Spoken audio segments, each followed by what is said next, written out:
Julian here, checking in with the Diesel KLR, going through some of the maintenance items here, changing the oil.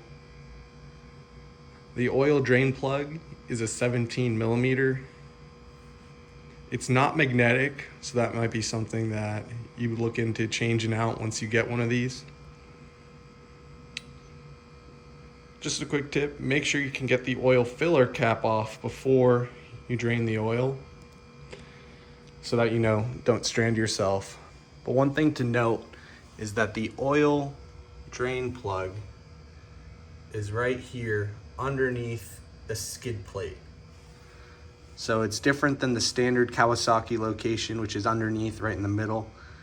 So you will have to remove your skid plate in order to get to this drain plug and change the oil.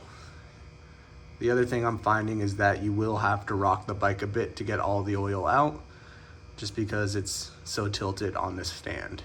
All right, was able to get the oil filter housing off here. You can see what this looks like. Be really careful here. You can see I scraped it up a little bit. Also scraped up the engine case a little bit using these pry bars. This was a really stubborn piece to get out. Just take your time, put a rag in between any pry bar and any painted surface, and you should avoid any scrapes. It does seem to be a stock Kawasaki filter, which I have on hand. I will report back. We just wrapped up the oil change. Wanted to go over a couple things. One, you will need a 17 millimeter wrench to get off the oil drain plug. Then the oil filter housing uses 8 millimeter. Let's take a look at this oil filter. So my bike has 50 miles on it.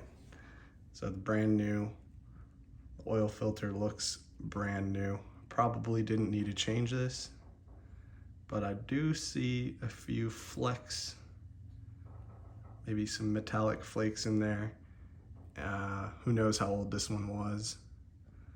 It is the standard Kawasaki 123 filter. Looks like a K&N filter though. All right, wrapping up the oil change video. She took right at 2.5 quarts of oil. Just using some of this generic Walmart oil for now, just to break her in for a few miles. Online, it looks like the best oil for this vehicle is Amsoil 3000, which is a 5W30. I'll probably be switching over to that oil as soon as I can get my hands on some. But for now, this is a lot better than the black shit that was in here before. All right, thanks guys.